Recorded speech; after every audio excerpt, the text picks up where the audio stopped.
Hello everybody, my name is X Factor, and here's something I haven't done very often in Battlefield 4. Let's go on a tear in an attack helicopter, also known as the flying bathtub of death, aka the flying coffins. It's been a topic of conversation with the DICE developers. They've acknowledged that the Battlefield 4 choppers need a lot of balance, and that more than likely includes the shoulder-mounted AA, and of course, the MAA solutions in this game can be somewhat overwhelming. The attack choppers in Battlefield 4 do not have a lot of agility. One's better than the other. And the defensive mechanisms are pretty poor when you compare it to all the things that can lock you and how you can be locked, including battle pickups on maps like this that can one-bang you. That's right. The right beep-beep can make you go from 100 to 0 in a split second. And of course, none of this is possible without a proficient pilot, which is very hard to find in Battlefield 4 because simply people don't want to fly these coffins of death.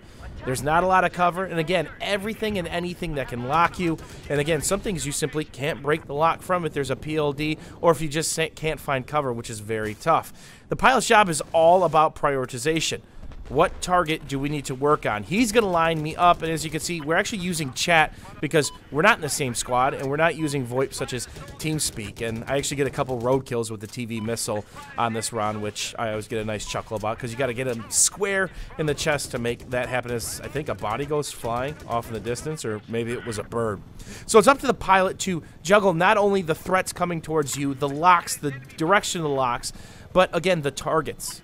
Did something switch onto you? Did the attack chopper come in and line you up like this guy? Well, one ding's enough where he's got to go hide because he's down to 20 health, and my attack chopper's got to dodge incoming locks. And that's what our pilot Ruination had to do the majority of this round, any round for Battlefield 4, is dodge the locks. You might get a kill or two, but you're going to be locked on almost instantly from anything from the vehicles, then again, the infantry on the ground. And when you get on the buildings, it just makes life that much more tough. In Battlefield 3, it was a very common occurrence to go on a tear with an attack helicopter. Most of you guys remember a series called Death from Above, which I had Munchies, one of the best pilots in the game, pilot me around. It was all about his piloting skills. I had the easy part. Kill the thing that's locking us or chasing us down or shooting at us. It's lining me up with those threat levels, being able to get my TV out. But again, the TV missile acted a little bit differently. It would one-bang anything that flew, whether it's a jet, an attack helicopter, a little bird, or a scout.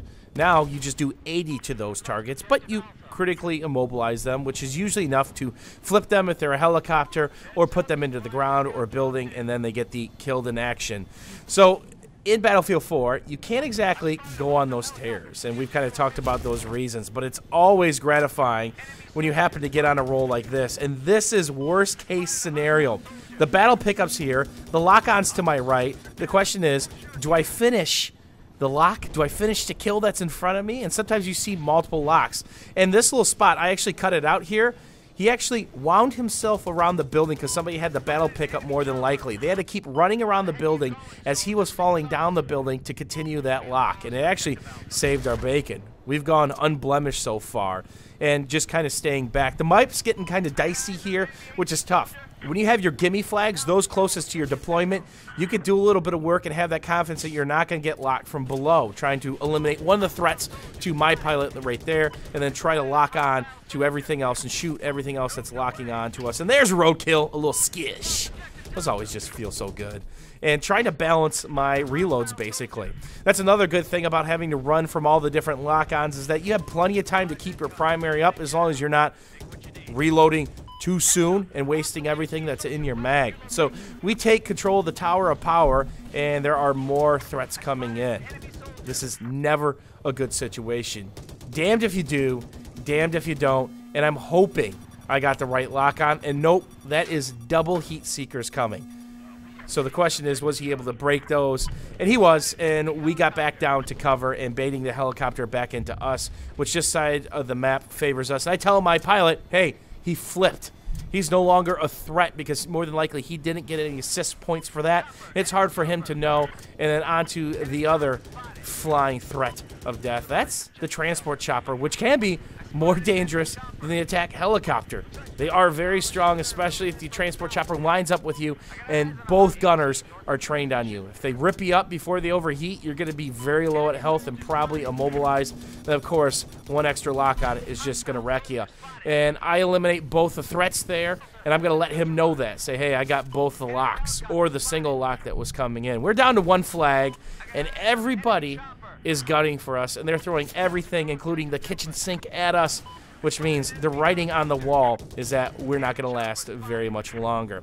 The important thing is not to chase kills, whether you're infantry, a tank, or especially in the attack helicopter, because you're probably going to get baited into a position when your ECM or flare might be down, and then, of course, you go to the middle of the map. And why not get one last roadkill with somebody who is locking us across the map?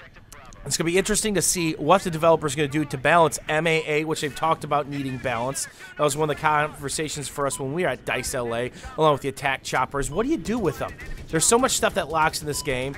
There needs to be better defensive mechanisms for these choppers. Maybe speed up the countermeasures. Maybe give both the pilot and the gunner countermeasures, much like Battlefield 3.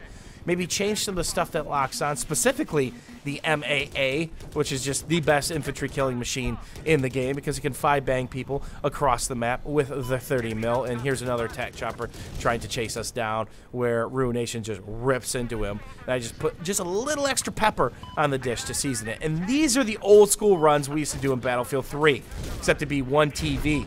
Single TV, then you hit them with the primary, and then the pilots finish the deal. Hopefully you guys enjoyed this little tear playing some Siege of Shanghai with Ruination as my pilot. And of course, all good things must come to an end. I'm sure you had in the back of your mind what could possibly kill us. If you guessed a combination of a tree and a tank shell, you were correct. As always, YouTubers, thanks for watching, thanks for hanging out, and we will see you soon.